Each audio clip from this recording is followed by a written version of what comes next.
Hello everyone, I am Nikki Sindhu.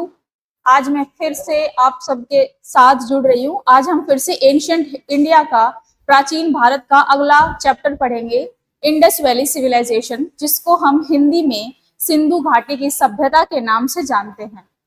So let's start. देखो, Indus valley civilisation को अगर हम देखते हैं तो ये हमें इंडिया के नॉर्थ वेस्ट पार्ट में देखने को मिलती है। ठीक है, जैसे कि ये हमारा थोड़ा सा जम्मू कश्मीर वाला पार्ट हो गया, पंजाब वाला पार्ट हो गया, हरियाणा का थोड़ा सा, यूपी का, राजस्थान मोस्टली, कुछ पार्ट गुजरात का, और फिर हमारा ये जो एट प्रेजेंट पाकिस्तान में है लेकिन उस टाइम पे इंडियन सब कॉन्टिनेंट का पार्ट होता था। ठीक है, तो हम हड़प्पन सिविलाइजेशन को देखते हैं। इंडस वैली सिविलाइजेशन, या जिसको हम हड़प्पन सिविलाइजेशन के नाम से जानते हैं, इसकी डिस्कवरी कैसे हुई? ठीक है, तो देखो 1826 में चार्ल्स मैसन, 1826 में चार्ल्स मैसन ईस्ट इंडिया कंपनी का एक इंजीनियर था। ये क्या कर रहा था, जो हड़प्पा नाम की जगह है एट प्रेजेंट जो पाकिस्तान में है, वो वहां पे ना रोड बिछा रहा था। मतलब कि रोड उस टाइम पे बिछा रहे थे, तो उसको वहां पे ना कुछ ईंटें मिली। वो ईंटें थोड़ी सी जो वो लोग यूज कर रहे थे उससे अलग टाइप की थी, लेकिन उस टाइम पे उसने ये ध्यान नहीं दिया कि ये ईंटें अलग तरीके की हैं या इनकी जो स्ट्रक्चर है, जो इनकी बनावट है वो अलग है। तो उसने इस बात पे ध्यान नहीं दिया और उसने जस्ट उसको बात को वहीं पे छोड़ दिया। तो इसलिए पहली बार ये चीज 1826 में चार्ल्स मैसन ने देखी थी। लेकिन फिर 1853 में अलेक्जेंडर कनिंघम, हमें पता है जो अलेक्जेंडर कनिंघम है वो आर्कियोलॉजिकल सर्वे ऑफ इंडिया का फर्स्ट डायरेक्टर जनरल था। आर्कियोलॉजिकल सर्वे ऑफ इंडिया पहली बार 1851 में एस्टेब्लिश हुआ था और इसके जो फर्स्ट डायरेक्टर जनरल थे वो अलेक्जेंडर कनिंघम थे। इन्होंने दूसरी बार हड़प्पन साइट्स के आसपास जब ये अपनी खुदाई वगैरह कर रहे थे तो इनको कुछ एविडेंसेस मिले, लेकिन इनको भी ये नहीं पता था कि ये हड़प्पन या मोहनजोदाड़ो या एक इतनी बड़ी सभ्यता होगी यहाँ पे, इसीलिए इन्होंने भी इस बात पे ध्यान नहीं दिया। ठीक है, लेकिन लास्ट में जाके जब 1921 में दयाराम साहनी ने हड़प्पा की खोज की, 1921 में दयाराम साहनी ने हड़प्पा एक जगह की खोज की। वहां पे जो उस टाइम के जो आर्कियोलॉजिकल सर्वे ऑफ इंडिया है उसके जो जनरल थे वो थे जॉन मार्शल। उन्होंने जॉन मार्शल जी को जाके बताया कि देखो हड़प्पा नाम की एक जगह है जहां पे मैं खुदाई कर रहा था, मुझे वहां पे कुछ अलग एविडेंसेस मिले हैं, कुछ अलग सोर्सेज मिले हैं, जिससे हमें ये मतलब उन्होंने धीरे धीरे फिर करते गए तो ये पता चला कि यहाँ पे एक इतनी बड़ी सभ्यता रहती थी। ठीक है, तो जो सबसे पहली साइट थी, फर्स्ट जो साइट थी इंडस वैली सिविलाइजेशन की, वो हड़प्पा थी। ठीक है, फिर 1922 में मोहनजोदाड़ो की खोज की राखलदास बैनर्जी ने। 1922 में मोहनजोदाड़ो की खोज की राखलदास बैनर्जी ने। ठीक है, तो सबसे पहले ये दो ही साइट्स को डिस्कवर किया गया था। फिर जब ये साइट्स डिस्कवर हुई तो हमारे चार्ल्स मैसन भी आए, जिन्होंने 1826 में बोला था कि हाँ ऐसा ऐसा कुछ है। तो उन्होंने बोला कि ये एविडेंसेस तो सबसे पहले मैंने देखे थे। ठीक है, इसीलिए 1826 मतलब इनका नाम हमने इंडस वैली सिविलाइजेशन की डिस्कवरी के साथ थोड़ा सा जोड़ दिया। अब हम आते हैं इंडस वैली सिविलाइजेशन के नोमेनक्लेचर पे और उसके टाइम पीरियड पे। नोमेनक्लेचर होता है मतलब उसका जो नाम रखा गया है। हम जैसे देखते हैं, हम लोग देखते हैं कि जो इंडस वैली सिविलाइजेशन है उसको हम सिंधु घाटी की सभ्यता या हड़प्पा सभ्यता के नाम से जानते हैं। तो हम इसको ऐसे दो नामों से क्यों जानते हैं ये हम देखते हैं। ठीक है, तो देखो मैं आपको बताती हूँ कि जैसे ये इंडस रिवर है, ये हमारा इंडिया का मैप है। ठीक है, ये इंडस रिवर है। ठीक है, ये हमारी इंडस की ट्रिब्यूटरीज हैं, जैसे ये झेलम है, ये चेनाब है, ये रावी है, ये सतलुज है। ठीक है, ये हमारी ब्यास आ रही है, ये है उसकी ट्रिब्यूटरीज। तो जो हमारी सबसे पहले जो साइट्स मिली थी, जैसे हड़प्पा हो गई, मोहनजोदाड़ो हो गई, ये हमें इंडस रिवर पे मिली थी। जैसे ये यहाँ पे हड़प्पा मिल गई, यहाँ पे हमें मोहनजोदाड़ो मिल गई। ठीक है, फिर हमारी जैसे चांदहुदारो वगैरह हो गई, आमरी हो गई, कोट दीजी हो गई, ये सारे के सारे ना हमें इंडस के आसपास मिली थी। ठीक है, लेकिन जब हम 1950s के बाद जाते हैं तो हमें इस साइट की जो साइट्स थी वो हमें हरियाणा में घग्गर नदी के आसपास भी देखने को मिलती है। ठीक है, हम गुजरात में आते हैं तो हमें साबरमती रिवर पे देखने को मिलेंगी, हमें भोगोवा रिवर पे उसकी साइट्स देखने को मिल रही हैं। इसीलिए क्या होता है ना कि अब हम इसको इंडस वैली तक हम सीमित नहीं कर सकते हैं कि जो इसकी साइट्स हैं वो सिर्फ इंडस वैली पे मिल रही हैं। ठीक है, इसीलिए हिस्ट्री में क्या होता है कि अगर जो पहली साइट होती है, जो पहली साइट डिस्कवर्ड होती है, उसके नाम से उसकी सभ्यता को जाना जाने लगता है। तो जो पहली साइट थी, जो इस सभ्यता की जो पहली साइट डिस्कवर हुई थी वो हड़प्पा थी, इसीलिए हम इसको हड़प्पा सभ्यता के नाम से जानने लगे। Indus valley civilisation also known as Harappan civilisation और हड़प्पा की सभ्यता।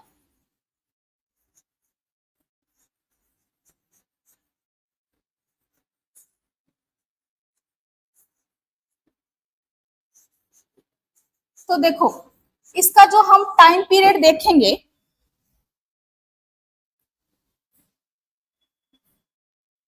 हड़प्पन सिविलाइजेशन या हड़प्पा की सभ्यता, हड़प्पा सभ्यता का जो हम टाइम पीरियड है वो देखते हैं। इसका टाइम पीरियड माना जाता है 3300 बीसी से लेके अराउंड 1300 बीसी। ठीक है, अब ऐसा तो नहीं होगा कि 3300 बीसी से लेके ही 1300 वो एकदम से खत्म हो गया, ऐसे वो शुरू हो गया, लेकिन हमने इसको थोड़ा सा क्लासिफाई कर दिया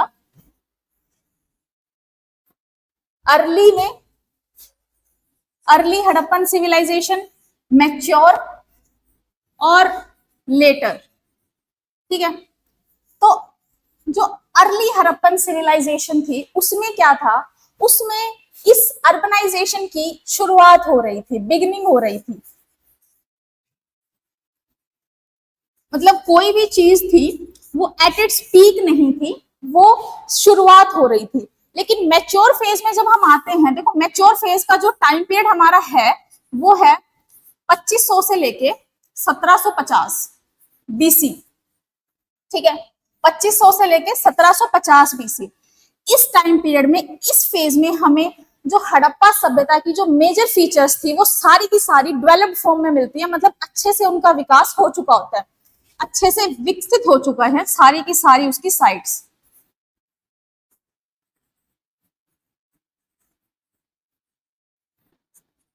लेकिन जब हम लेटर पीरियड में आते हैं, मतलब कि 1750 के बाद आते हैं, 1750 से लेके 1300 तक, तो इस टाइम पे क्या होता है, जो हड़प्पा सभ्यता की जो फीचर्स थी या जो उसकी विशेषताएं थी ना, वो खत्म होने लग गई थी या डिक्लाइन होने लग गई थी। मतलब जैसे वो अर्बन फेज था तो वो थोड़ा रूरल कम्युनिटीज में रहने लग गए थे, वो पहले नॉर्थ वेस्ट में रह रहे थे तो वो साउथ की तरफ मूवमेंट करने लग गए थे। तो इसीलिए इस फेज को हमने लेटर हड़प्पन सिविलाइजेशन के नाम से हम इसको जानते हैं।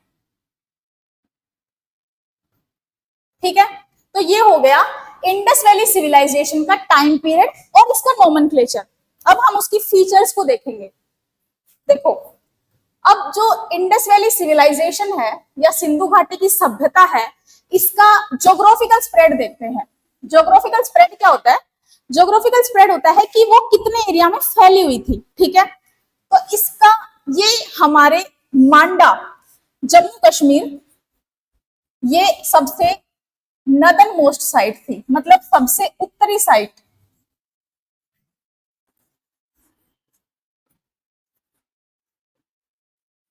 मांडा से लेके दैमाबाद जो कि महाराष्ट्र में है, दैमाबाद सबसे दक्षिणी पूर्व इसकी साइट थी, मतलब साउथ में सबसे नीचे यही साइट थी, इससे नीचे कोई साइट नहीं थी हड़प्पन सिविलाइजेशन की। ठीक है, और अगर हम देखें इसका ईस्ट वेस्ट एक्सटेंशन, मतलब पूर्व से लेके पश्चिम तक ये कहां फैली थी, तो सबसे पहले आलमगीरपुर, जो इसकी ईस्टर्न मोस्ट साइट है, आलमगीरपुर है यूपी में। ठीक है, ये इसकी पूर्वी साइट है, पूर्वी साइट है।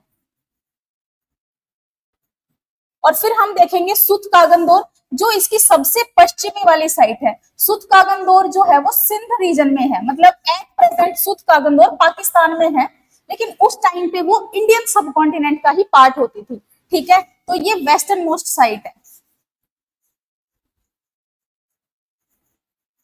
आप लोगों से डायरेक्ट एग्जाम में पूछेंगे कि जो हड़प्पा सभ्यता है उसकी नदर्न मोस्ट साइट कौन सी है, सदर्न मोस्ट साइट कौन सी है, ईस्टर्न मोस्ट कौन सी है, वेस्टर्न मोस्ट कौन सी है। तो ये चारों की चारों साइट्स आपको याद होनी चाहिए। नदर्न मोस्ट पे आ जाएगी मांडा जो जम्मू कश्मीर में है, सदर्न मोस्ट में आ जाएगी दैमाबाद जो महाराष्ट्र में है, ईस्टर्न मोस्ट में हमारी आ जाएगी आलमगीरपुर, और वेस्टर्न मोस्ट में आ जाएगी सुतकागंदोर। ठीक है, तो अगर हम इंडिया में देखें या मतलब एट प्रेजेंट हम अगर इंडिया और पाकिस्तान को क्लासिफाई कर दें तो हम देखेंगे कि इंडिया के कौन से स्टेट्स में ये सिविलाइजेशन थी और पाकिस्तान के कौन से स्टेट्स में ये सिविलाइजेशन है।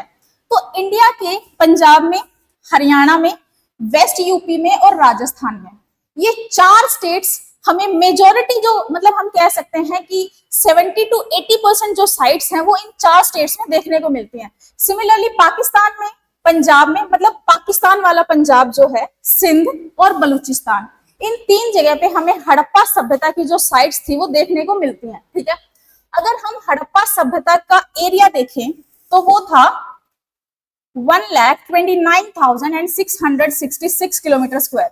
मतलब हड़प्पा सभ्यता इतनी बड़े मतलब 1,29,660 किलोमीटर स्क्वायर एरिया में हड़प्पा सभ्यता थी वो फैली हुई थी। ठीक है, अगर हम देखें तो इसकी 1400 से ज्यादा सेटलमेंट्स हमें इंडिया में, इंडियन सब कॉन्टिनेंट में, आपको ये याद रखना है कि इंडियन सब continent, at present India plus Pakistan, लेकिन उस टाइम पे इंडियन सब कॉन्टिनेंट, हमें 1400 से ज्यादा साइट्स देखने को मिलती हैं। ठीक है, और जो हड़प्पा सभ्यता थी वो इतनी बड़ी थी कि इजिप्शियन सिविलाइजेशन की 20 टाइम थी, और अगर हम इजिप्शियन और मेसोपोटामियन सिविलाइजेशन को मिला दें तो उन दोनों को मिला के भी उनसे 12 गुना बड़ी थी। मतलब जो इजिप्शियन सिविलाइजेशन और जो मेसोपोटामियन सिविलाइजेशन है वो उसके साथ वाली सिविलाइजेशन है, मतलब उसी टाइम पे वो भी किसी और कंट्री में थी। ठीक है, तो अगर हम उनसे कंपेयर करते हैं तो ये इतनी बड़ी सिविलाइजेशन थी। अब हम हड़प्पा सभ्यता की फीचर्स को देखेंगे। फीचर्स मतलब कि उसकी क्या इंपॉर्टेंट विशेषताएं थी, क्या उस चीज उस टाइम पे नया था। सबसे पहली जो है वो है कि ये पहली फर्स्ट अर्बनाइज्ड सिविलाइजेशन थी, मतलब कि शहरीकरण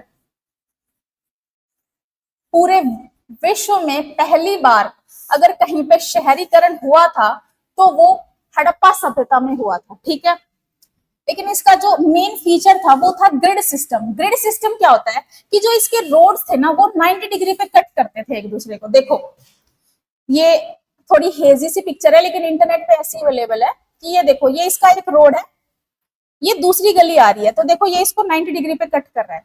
ये दूसरा है, ये दूसरा आ रहा है, ये भी 90 डिग्री पे कट कर रहा है। ये आ रहा है, ये 90 डिग्री पे कट कर रहा है, ये भी 90 डिग्री पे कट कर रहा है। मतलब जो इसकी रोड्स थे या जो इसकी गलियां होती थी वो एक दूसरे को 90 डिग्री पे कट करते थे। इसको ग्रिड सिस्टम बोला जाता था। ठीक है,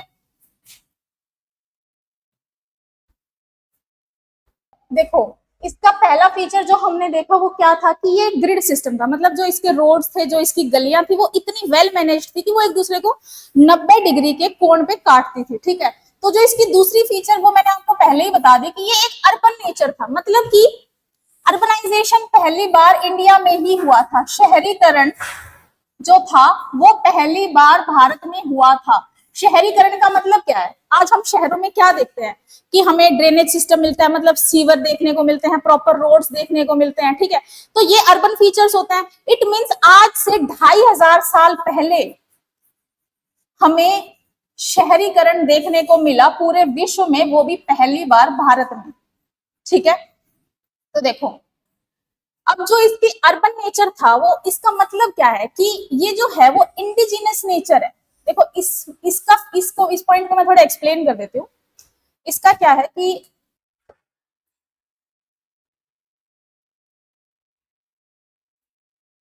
इंडिजिनस सिविलाइजेशन है ये।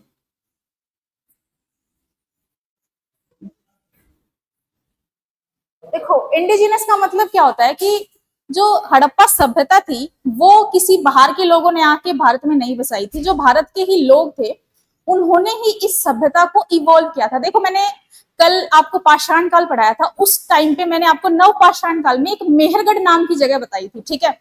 जिन्होंने भी वो वीडियो नहीं देखी है वो प्लीज स्टोन एज या पाषाण काल को देखें पहले, उसके बाद ही सिंधु घाटी की सभ्यता या इंडस वैली सिविलाइजेशन को देखें, ठीक है। तो उसमें मैंने आपको एक मेहरगढ़ नाम की जगह बताई थी जो एक नवपाषाण काल की साइट है। हम देखते हैं जैसे ये हमारा इंडिया हो गया, जैसा भी है बना, ठीक है, ये है इंडिया, ठीक है। तो यहाँ पे हमें मेहरगढ़ देखने को मिलता था। तो उस मेहरगढ़ में क्या था, उस मेहरगढ़ में ना कुछ कम्युनिटीज रहती थी, ठीक है, कुछ समुदाय रहते थे। उस समुदाय जैसे हो गया सोटी, सोठी, मुंडी गाक, नाल, कुली, और हमारी गुजरात में एक रहती थी जोब। ये समुदाय जो थे, इन समुदाय ने मिलके हमारी हड़प्पा सभ्यता का आविष्कार किया, या हम कह सकते हैं कि उसको इवॉल्व किया, ठीक है। तो जैसे ये सभ्यताएं रहती थी मेहरगढ़ में, हमें बहुत सारे नए नए चेंजेस देखने को मिल रहे थे, हमें पता है। तो क्या हो रहा था कि अब अगर हम टाइम पीरियड देखें तो अराउंड अराउंड 6000 बीसी, उस टाइम पे हमें पता है कि हमारा नवपाषाण काल चल रहा था। और ये जो कम्युनिटीज हैं ये इस ऐसे एरिया में रह रहे थे, नॉर्थ वेस्ट जो हमारा इंडिया है ना, यहाँ पे रिसोर्सेज बहुत कम है, मतलब जो संसाधन है वो बहुत कम है, जिसकी वजह से इन्होंने क्या किया, इन्होंने इंडिया के इंटीरियर में एंट्री ली, थोड़ा सा नॉर्थ वेस्ट के पंजाब जो हमारा राजस्थान ये वाला एरिया है इसमें इन्होंने एंट्री ली, ठीक है। अब यहाँ पे क्या थी, यहाँ पे हमें इंडस रिवर, सिंधु, जो सिंधु नदी को जिस हम नाम से जानते हैं, और उसकी जो ट्रिब्यूटरीज थी, जो उसकी सहायक नदियां थी, वो हमें यही देखने को मिलती है सारी की सारी। इट मीन्स क्या हुआ, इन्हें एक फर्टाइल लैंड मिल गई। अब अगर किसी को भी फर्टाइल लैंड मिलेगी तो वो जो अपना एग्रीकल्चर है उसको बढ़ाएंगे, जो अपनी कृषि उत्पादन की जो भी करती है उसको बढ़ाएंगे, ठीक है। तो इस टाइम पे इन्होंने क्या किया कि एग्रीकल्चर, जो इनका कृषि उत्पादन था वो बढ़ गया। देखो हम अगर नवपाषाण काल में देखेंगे तो नवपाषाण काल में क्या था, जो एग्रीकल्चर था वो स्टार्ट हुआ था। इट मीन्स क्या है कि वो लोग व्यापार है, ट्रेड है, वो सब नहीं कर सकते हैं, लेकिन जब उन्हें फर्टाइल लैंड मिल रही है, उनका एग्रीकल्चर बढ़ रहा है, तो जो और लोग हैं वो व्यापार में भी जाएंगे, ठीक है। तो धीरे धीरे लोगों ने व्यापार करना शुरू किया। ये ट्रेड पहले इंडिया के अंदर हुआ, फिर इन्होंने बाहर वाले देश जैसे सुमेरिया हो गया, सुमेर, ठीक है, मेसोपोटामिया, इन सब के साथ इन्होंने व्यापार करना शुरू किया। व्यापार करना शुरू किया तो इन लोगों की जो इकोनॉमी थी या जो इनकी अर्थव्यवस्था थी वो इंप्रूव हुई, वो बढ़ी, और इसके बाद इन्होंने एक अपनी लाइफस्टाइल को चेंज किया। मतलब इन्होंने जैसे शहरों को बसाते हैं वैसे इन्होंने बसाना शुरू किया और अपना अर्बन सिविलाइजेशन स्टार्ट किया, ठीक है। इसके बाद इनका जो कल्चरल था, मतलब जो इनका संस्कृति थी वो बहुत ज्यादा इवॉल्व थी। संस्कृति इवॉल्व कैसे थी, इनकी रिलीजियस लाइफ थी एक प्रॉपर, इनकी सोशल लाइफ थी कि मतलब हम देखेंगे कि इन्होंने थोड़ा सा डिवीजन कर रखा था कि ये लोअर क्लास के लोग हैं, ये हायर क्लास के लोग हैं, सिर्फ घरों के बेसिस पे, और कोई क्लासिफिकेशन नहीं था इस टाइम। तो जो इनका संस्कृति थी वो इवॉल्व थी, मतलब कि विकसित थी, संस्कृति जो थी वो इन लोगों की विकसित थी।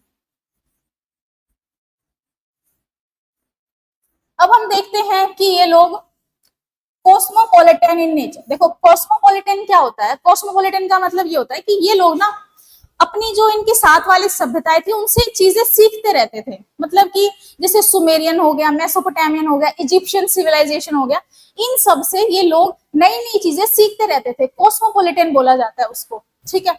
उसके बाद है ये प्रोटो हिस्टोरिक सिविलाइजेशन थी। देखो हमारी जो हिस्ट्री है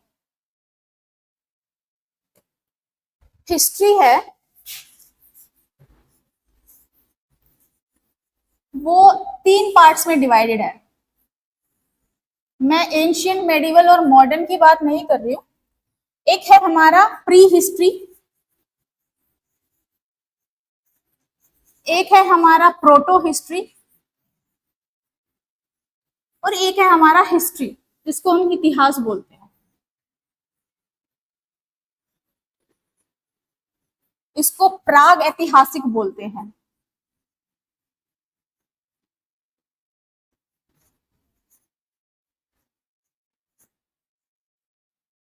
ठीक है, तो देखो प्री हिस्ट्री में क्या था कि सिर्फ आर्कियोलॉजिकल एविडेंसेस थे, मतलब कि जो भी खुदाई से मिल रहा है वो सब हमें हमारे पास एविडेंसेस है, उसके अलावा हमारे पास कुछ भी लिखित नहीं है। तो इसको बोला जाता है प्री हिस्ट्री। इसमें हमारा पाषाण काल आ जाता है, स्टोन एज आ जाता है। ठीक है, इसमें हमारे कोई भी लिखित एविडेंसेस नहीं है। ठीक है, फिर हमारी आती है प्राग ऐतिहासिक काल। प्राग ऐतिहासिक काल का मतलब क्या है कि इन लोगों के लिखित एविडेंसेस हैं, लिखित साक्ष्य हैं इन लोगों के, लेकिन उनको हम लोग आज तक पढ़ नहीं पाए हैं, पढ़ नहीं पाए हैं। ठीक है, तो इसको हम बोलते हैं प्राग ऐतिहासिक काल। इसीलिए जो हमारी हड़प्पा सभ्यता है वो इस वाले फेज में आती है, प्राग ऐतिहासिक काल में, जिसमें लिखित साक्ष्य हमें मिले हैं लेकिन हम उनको पढ़ नहीं पाए हैं आज तक। ठीक है, फिर हमारी तीसरी आती है हिस्ट्री, जिसके हमारे पास लिटरेरी सोर्सेज भी हैं, मतलब लिखित साक्ष्य भी हैं, और आर्कियोलॉजिकल सोर्सेज भी हैं। तो हमें दोनों सोर्सेज आराम से अवेलेबल होते हैं। लेकिन आपको यह बात जानकर हैरानी होगी कि जो हमारी 99% हिस्ट्री है वो सिर्फ आर्कियोलॉजी से ही रिवील हुई है, क्योंकि हमारा जो मैक्सिमम टाइम पीरियड है वो पाषाण काल का है, और वो सिर्फ सोर्सेज, आर्कियोलॉजिकल सोर्सेज के बेसिस पे ही हम लोग आज तक पढ़ रहे हैं, उसी चीज को हम लोग मान रहे हैं आज तक। ठीक है, अब हम देखेंगे ब्रॉन्ज एज सिविलाइजेशन, मतलब यह है कांस्य युग की सभ्यता है, कांस्य युग की सभ्यता।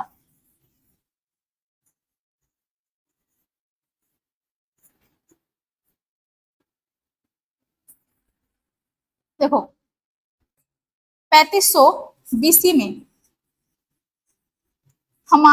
ब्रॉन्ज या कांस्य की डिस्कवरी हुई। उसका आविष्कार तो नहीं कह सकते हैं, लेकिन उसके बारे में ह्यूमंस को पता चल गया।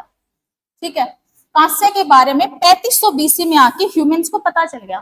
ठीक है, तो उस टाइम पे फिर उन्होंने उनको टूल्स बनाना शुरू कर दिया उससे। अब टूल्स बनाना शुरू कर दिया, अब ब्रॉन्ज जो था 3500 के बाद जो हमारी हड़प्पा सभ्यता है वो तो मैच्योर हुई है 2500 के आसपास। ठीक है, तो उस टाइम पे उनके जो मैक्सिमम टूल्स थे या जो उनकी स्टैच्यूज थे वो सारे के सारे कांस्य के बने हुए थे, इसीलिए इस सभ्यता को कांस्य युग की सभ्यता बोला जाता है। ठीक है, अब हम देखेंगे कि ये एक रिवराइन सिविलाइजेशन है, मतलब कि नदी के किनारे बसी हुई सिविलाइजेशन है, नदी के किनारे बसी हुई सभ्यता है।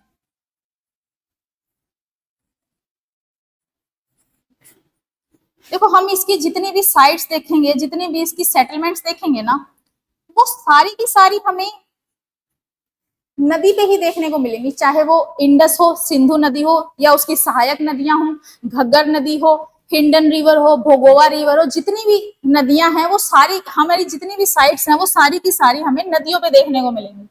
फिर ये एक मल्टी एथनिक सिविलाइजेशन है। मल्टी एथनिक का मतलब क्या है? मल्टी एथनिक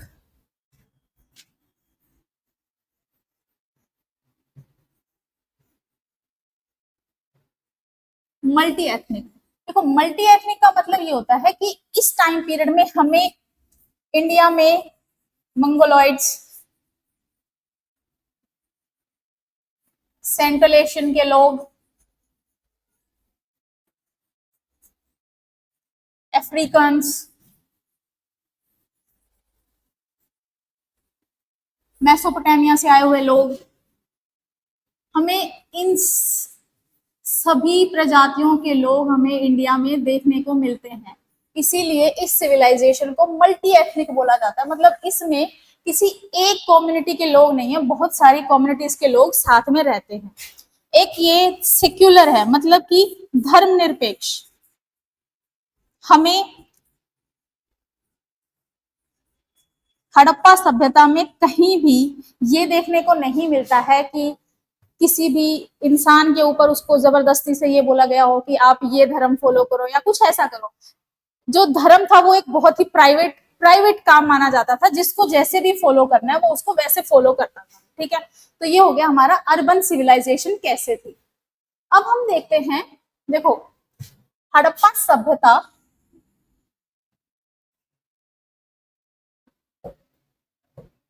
जो हड़प्पा सभ्यता है, अगर वो अपनी जितनी भी कंटेम्प्रेरी सिविलाइजेशंस हैं, अगर उनमें सबसे यूनिक है तो वो सिर्फ इस रीजन की वजह से है। सिर्फ एक ये रीजन ऐसा है, वरना ट्रेड है, सील्स है, वो सब हमें दूसरी सिविलाइजेशंस में देखने को मिलेगी। लेकिन एक टाउन प्लानिंग की मतलब उनका जो शहरी विकास था, शहरी विकास की ये जो योजनाएं थी, वो उनको दूसरी सभ्यताओं से अलग बना देता है।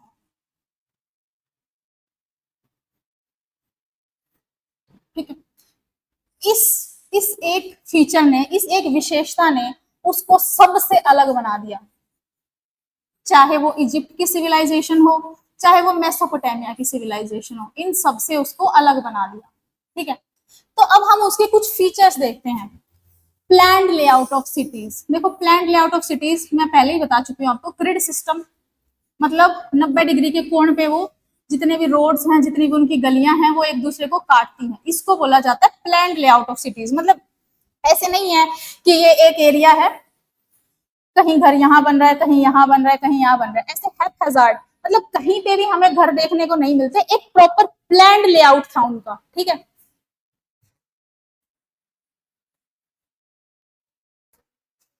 अब हम देखते हैं कि वेल गार्डेड सिटीज, जो उनके शहर होते थे, वो प्रॉपरली ना वहां पे हमें वॉच एंड वार्ड सिस्टम देखने को मिलता है। वॉच एंड वार्ड सिस्टम क्या होता है?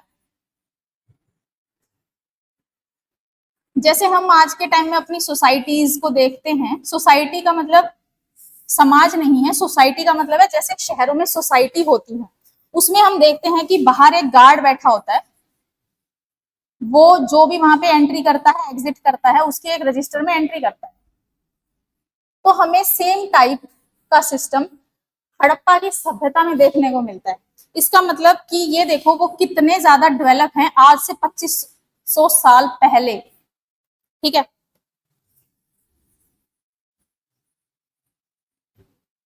उसके बाद देखो डिवीजन ऑफ सिटीज, जो उनके शहर थे उनको डिवाइड किया गया था।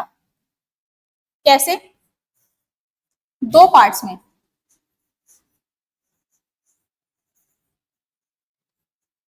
शहरों का विभाजन किया गया था।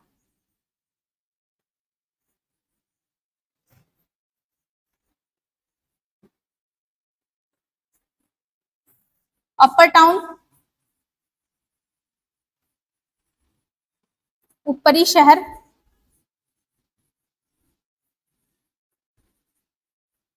और लोअर टाउन।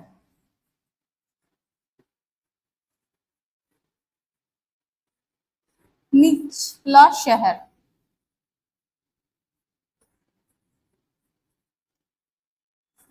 देखो वैसे तो ऐसा कोई एविडेंस मिला नहीं है कि इस टाइम पे रूलर्स थे या मतलब राजा महाराजा थे वो ऊपर वाले शहर में रहते थे, जो आम जनता थी वो नीचे वाले शहर में रहती थी। लेकिन जो हमें एक आर्कियोलॉजिकल एविडेंसेस मिले हैं उनके बेसिस पे हिस्टोरियंस ने इस बात को मान लिया, इस बात को सिर्फ माना गया है कि जो अपर टाउन था या जो ऊपरी शहर था वहां पे शायद अमीर लोग रहते थे। क्योंकि जो हमें ऊपरी शहर देखने को मिलता है वहां पे हमें बड़े बड़े किले देखने को मिलते हैं, सिटाडेल्स देखने को मिलते हैं। ठीक है, इसीलिए इस हिस्टोरियंस ने इस बात को मान लिया कि शायद यहाँ पे अमीर लोग रहा करते थे। और जो लोअर टाउन था वहां पे जो घर थे वो बहुत ही छोटे, जैसे 2 कमरे के घर हो गए, 3 कमरे के घर हो गए, तो यहाँ पे शायद आम जनता रहती थी। ठीक है, तो इस तरीके से उनके शहरों का विभाजन हुआ था। अब हम नेक्स्ट देखते हैं कि टाउन प्लानिंग ही देख रहे हैं हम अभी तक, इसमें हम देखेंगे कि जो इनकी सैनिटेशन थी वो बहुत हाई थी। सैनिटेशन मतलब जो ये लोग साफ सफाई करते थे।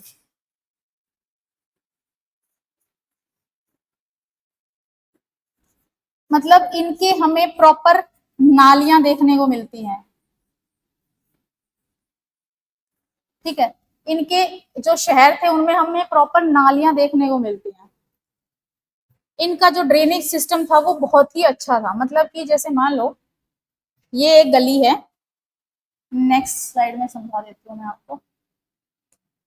जैसे मान लो कि ये गली है, ये मेन रिवर है, मेन स्ट्रीट है ये एक,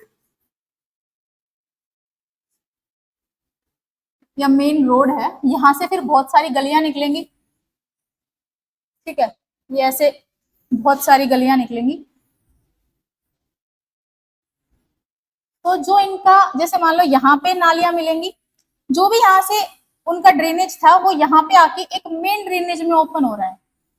मतलब इन्होंने अपना ड्रेनेज सिस्टम इतना ज्यादा डेवलप किया था उस टाइम पे कि जिसकी वजह से जो इनकी सिटीज थी वो बहुत ही साफ सुथरी रहती थी और बहुत ही ज्यादा लोगों को फायदा देती थी, ठीक है।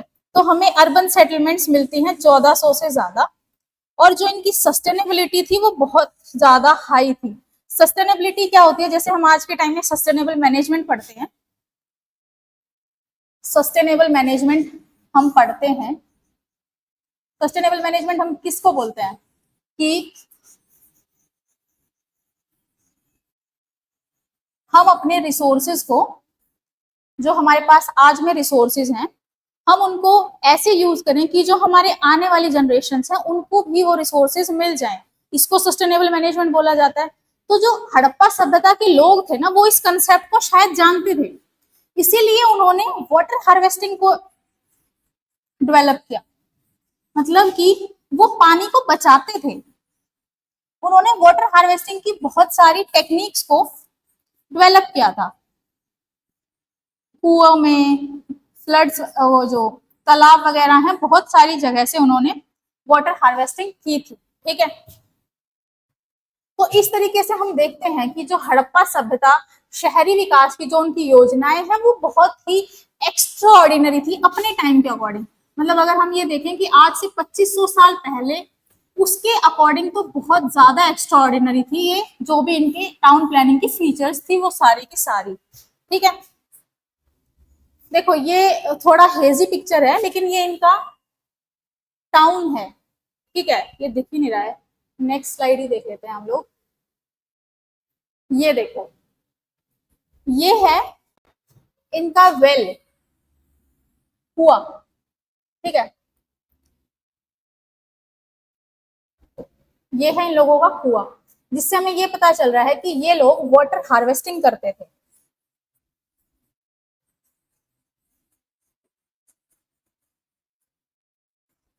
ठीक है।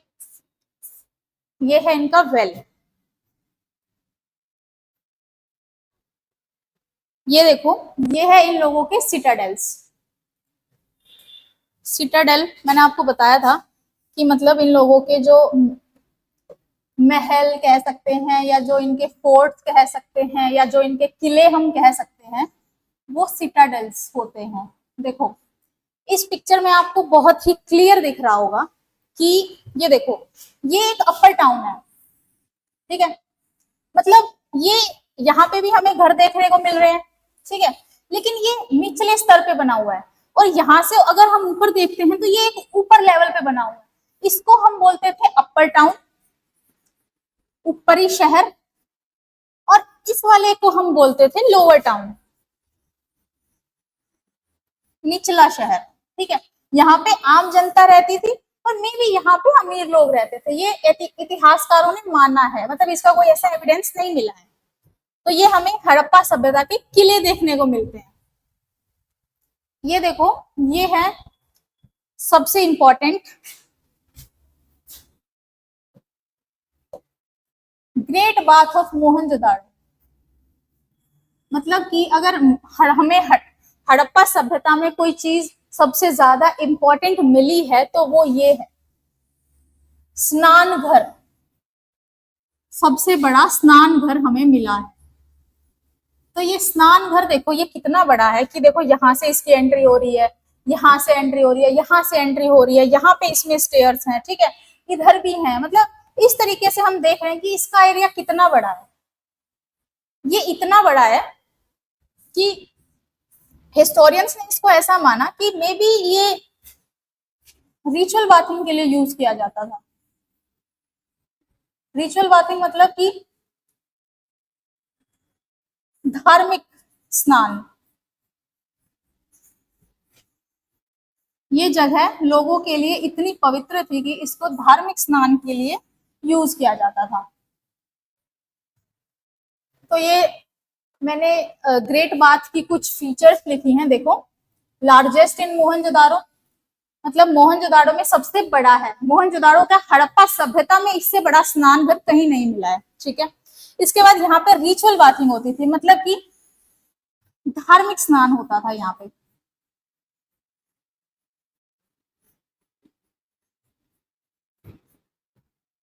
ये रेक्टेंगुलर शेप में होता था, ठीक है। और यहाँ पे हमें ना इवन मेल और फीमेल्स के लिए चेंजिंग रूम भी सेपरेट सेपरेट देखने को मिलते थे, ठीक है। इससे हमें ये पता चलता है कि जो हड़प्पा सभ्यता के जो लोग थे वो कैसे आज के टाइम पे जैसे लोग सोचते हैं वो वैसा ही सोचते थे। ये हमें एक उनकी अनदर फीचर देखने को मिलती है, ग्रेट ग्रेनरी, मतलब अनाज घर। ग्रेनरी क्या होता है? अनाज घर।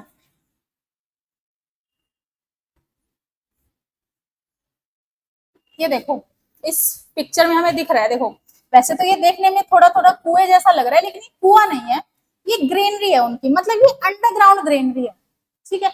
उन्होंने इस तरीके से बनाया है कि जो भी उनकी कृषि उत्पादन जो भी ज्यादा उगेगी वो उसको इसमें स्टोर करके रख देंगे, ठीक है। तो ये अंडरग्राउंड ग्रेनरी है जिसमें वो अपने क्रॉप्स को या फसलों को स्टोर करके रखते थे, ठीक है।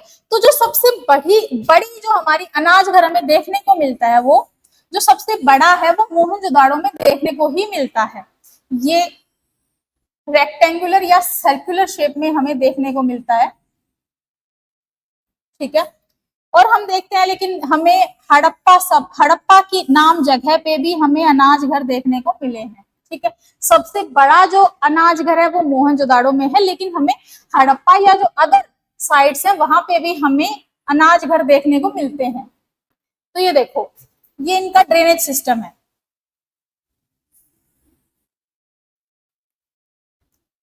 ड्रेनेज सिस्टम मतलब इनकी नालियों की व्यवस्था।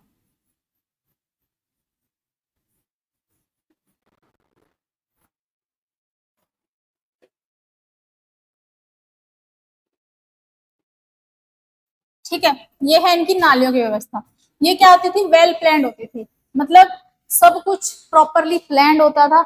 जैसे जैसे बोलते थे वैसे ही वो पूरा का पूरा स्ट्रक्चर तैयार किया जाता था।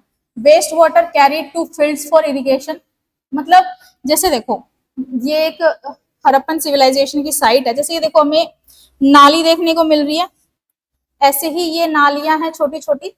अब यहाँ से जो पानी इकट्ठा होके, मैंने आपको बताया कि ऐसे ये छोटी नालियां हैं, ये देखो ये नालियां हैं, ये एक मेन ड्रेनेज में जाके खुलेंगी। जैसे यहाँ पे वो मेन ड्रेनेज नहीं दिखा रखा है, लेकिन एक मेन ड्रेनेज में जाके वो खुलेंगी, सारी की सारी जितनी भी इनकी नालियां हैं गलियों में से।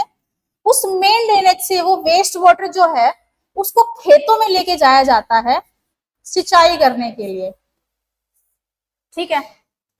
फिर हम देखते हैं कि यहाँ पे हमें कुएं देखने को मिलते हैं और रेन वाटर हार्वेस्टिंग, मतलब कि पानी को ये लोग बचाते हैं।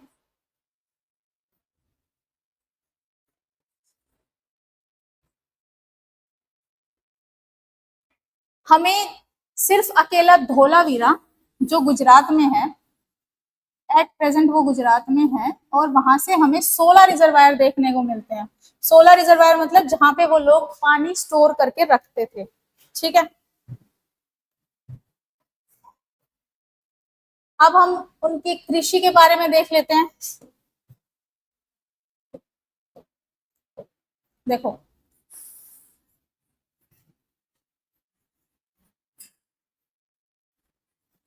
हड़प्पा सभ्यता की जो कृषि थी ना, वो उनकी अर्थव्यवस्था का मेन बेस था। मतलब अगर उनकी कृषि उत्पादन नहीं बढ़ता तो शायद वो अर्बन प्लानिंग कर ही नहीं पाते। इसीलिए जो उनकी एग्रीकल्चर थी ना, वो बहुत ज्यादा इंपॉर्टेंट थी। ठीक है, तो जैसे हम देखते हैं कि वो लोग व्हीट मतलब गेहूं, राइस चावल, मटर, मस्टर्ड, सी पीस एंड सीसम, ये सब वो लोग कल्टीवेट करते थे। ठीक है, अब हम देखते हैं कि वो लोग मल्टीपल क्रॉप्स भी एक साथ उगाते थे। मल्टीपल क्रॉप्स का मतलब ये हो गया कि दो या दो से अधिक,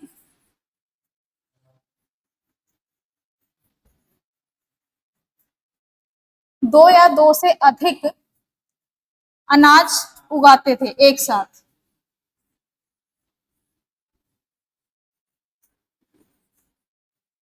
हमें कालीबंगन नाम की जगह से दो फसलों के साथ में उगाने के एविडेंस मिले हैं।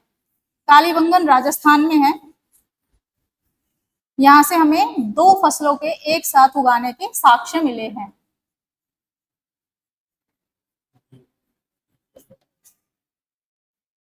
उसके बाद हम ये देखते हैं कि ये लोग फ्लड इरिगेशन करते थे। फ्लड इरिगेशन का मतलब क्या होता है कि नदियों से सिंचाई करते थे।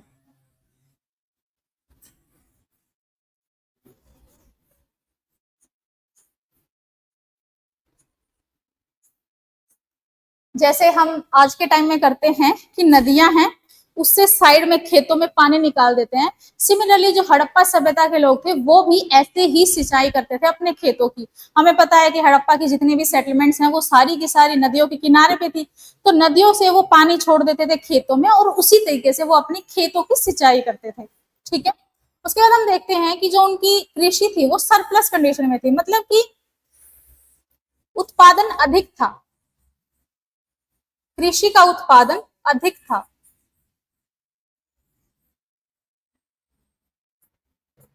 ठीक है, फिर हमें लोथल से चावल के उगने के एविडेंसेस मिलते हैं। गुजरात, लोथल कहाँ है? गुजरात में। वहां से हमें चावल के एविडेंसेस मिलते हैं। दूसरा हमें कालीबंगन, जैसा मैंने आपको बताया राजस्थान में है, वहां से हमें प्लो शेयर के मतलब जिससे वो लोग अपनी फर्टिलिटी बढ़ाते थे खेतों की, उसको क्या बोलते हैं, हल, प्लो शेयर हल, वो हमें कालीबंगन से उसके साक्ष्य देखने को मिलते हैं।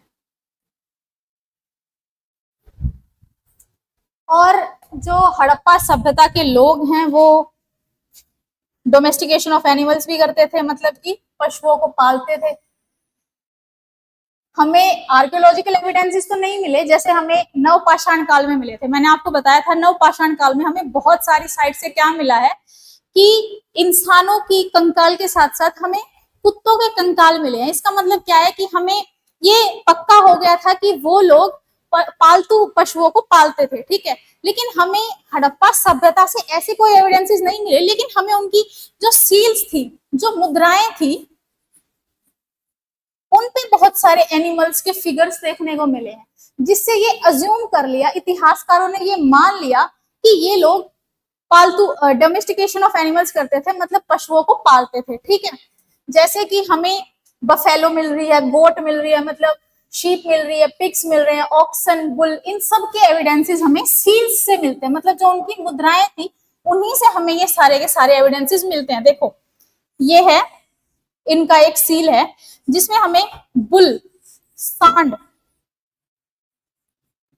ये देखने को मिल रहा है। देखो यहाँ पे भी एक दोबारा से बुल हमें देखने को मिल रहा है। ठीक है, तो इस तरीके से हम ये अज्यूम कर रहे हैं कि ये लोग पशुओं को पालते थे।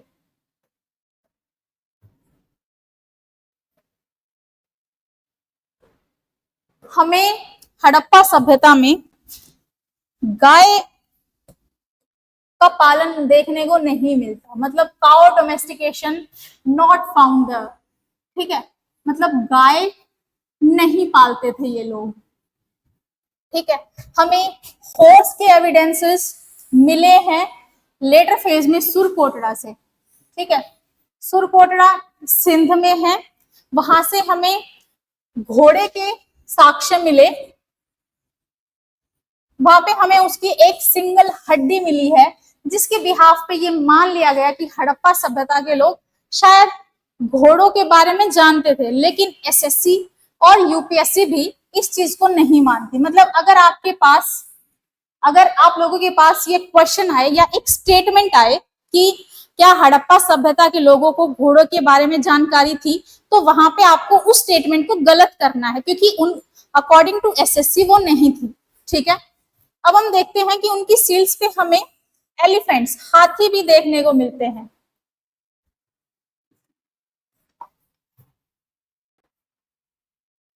ये सील्स हैं उनकी, देखो ये थोड़ा सा ब्लर है, ये एलिफेंट है। ठीक है, और ये बुल है, ये भी बुल है, ये पिग दिख रहा है थोड़ा थोड़ा सा। ठीक है, तो ऐसे हमें उनकी सील्स में बहुत सारे एनिमल्स देखने को मिलते हैं। अब हम क्या देखेंगे कि हड़प्पा सभ्यता के जो लोग थे उनकी धार्मिक विशेषताएं क्या है, मतलब उनकी रिलीजियस प्रैक्टिसेस, वो लोग कैसे अपनी प्रैक्टिसेस, धार्मिक प्रतिक्रियाएं वो कैसे करते थे। उन लोग हड़प्पा सभ्यता की धार्मिक प्रतिक्रियाएं,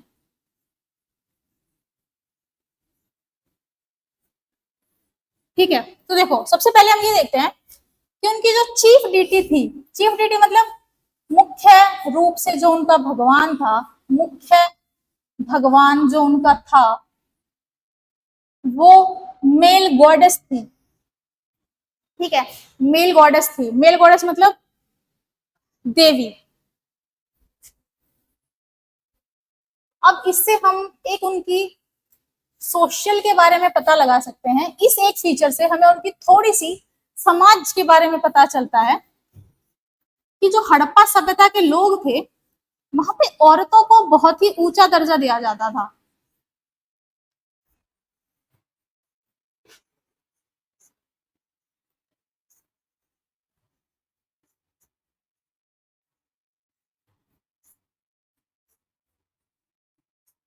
क्योंकि जहाँ के लोग कि मुख्य भगवान जो है वो एक देवी है, तो वहां से हमें उनके समाज के बारे में ये पता चलता है कि वहां पे औरतों को एक ऊंचा दर्जा दिया जाता था। ठीक है, और वहां पे हमें मेल गॉड्स भी देखने को मिलते हैं।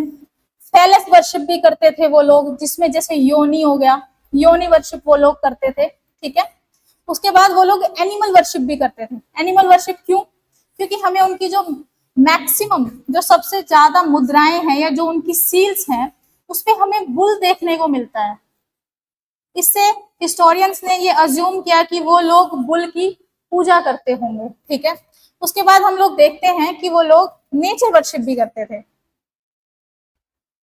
मतलब प्राकृतिक पूजाएं, प्राकृतिक चीजों की पूजाएं वो लोग करते थे। पानी हो गया, आग हो गया, पीपल का पेड़ हो गया, इन सब चीजों की वो लोग पूजा करते थे। ठीक है, और वो लोग ना ताबीजों में भी मानते थे। एमुलेट्स क्या होता है? ताबीज।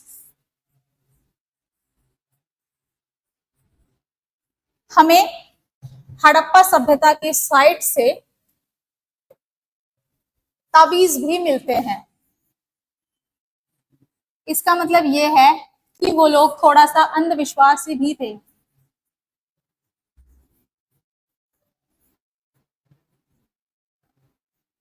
हमें उनकी स्क्वायर, रेक्टेंगुलर ऐसे एमुलेट्स मिले हैं जिसपे कुछ गॉड्स वगैरह बने हुए हैं, और उसमें ऐसे धागे के वो हैं, तो जिससे हमने ये अज्यूम किया कि ये लोग इसको गले में पहनते थे या हाथ पे पहनते थे। ठीक है, और हम देखते हैं हमें ना कई जगह तेल और खुशबूदार चीजें मिली हैं। तेल से जैसे मान लो कि हम एट प्रेजेंट अगर हम कहीं पे दिया लगाते हैं तो वहां पे थोड़ा सा नीचे तेल आ जाता है। तो सिमिलरली हमें हड़प्पा सभ्यता की जितनी भी साइट्स थी वहां पे हमें जैसे कुछ साइट्स पे हमें क्या मिला कि जैसे थोड़ा सा तेल लगा हुआ है, वहां पे थोड़ी सी खुशबू आ रही है उस तेल में से, तो वहां पे ये अज्यूम कर लिया कि जो वहां के लोग थे, जो हड़प्पा सभ्यता के लोग थे, वो थोड़ा बहुत दिया वगैरह या जलाते थे। ठीक है, उसके बाद हम देखते हैं कि वो लोग believe in life after death, मतलब कि मृत्यु के बाद जीवन, उसमें भी बिलीव वो लोग करते थे। मृत्यु के बाद जीवन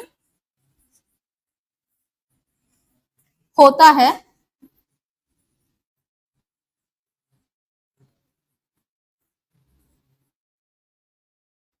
हड़प्पा सभ्यता के लोग, ये लोग मानते थे। हमें इसके साक्ष्य मिले हैं, जैसे कि उन्होंने जो भी हमें ह्यूमन स्केलेटन्स मिले हैं, जो भी हमें कंकाल मिले हैं मनुष्य के, उसके साथ हमें पोट्री हो गई, गहने हो गए, और इवन गेहूं, चावल, ये सब हमें उनके डेड बॉडीज के साथ में मिले हैं, जिससे हमने ये मान लिया कि वो लोग लाइफ आफ्टर डेथ या मृत्यु के बाद जीवन में विश्वास रखते थे। ये देखो, ये उनकी एक पशुपति सील है, ये थोड़ा बड़ा करने में थोड़ा ब्लर हो गया, ये एक पशुपति सील है। पशुपति सील क्या है? एक मेल गॉड है, मेल गॉड की पिक्चर है। देखो, ये पशुपति भगवान जी हैं, और यहाँ पे हमें एनिमल्स देखने को मिल रहे हैं, ये 1, ये 2, 3, ये 4, ठीक है। 2 इनके चरणों में एनिमल्स हैं, तो ये एक पशुपति सील है। तो आपके पास डायरेक्ट ऐसे क्वेश्चन आ सकता है कि जो पशुपति सील है उसमें हमें कितने एनिमल्स देखने को मिलते हैं, तो आपको ये याद रखना है कि इसमें 6 एनिमल्स देखने को मिलते हैं। तो देखो, अभी हमने क्या है कि हड़प्पा सभ्यता की हमने धार्मिक विशेषताएं देख ली हैं। अब हम आज सिर्फ इतना ही पढ़ेंगे, कल से हम क्या करेंगे, कल से हम हड़प्पा सभ्यता की जो टेक्नोलॉजी थी, जो उन लोगों के सर्वाइवल, मतलब जो आज भी हम लोग उनकी कंटिन्यूटी चला रहे हैं, वो सब देखेंगे। और साथ में हम हड़प्पा सभ्यता के कुछ इंपॉर्टेंट क्वेश्चंस हैं जो आपको एसएससी और हर एग्जाम में काम आएंगे, वो भी हम कल अच्छे से डिटेल में देखेंगे। ठीक है, थैंक यू।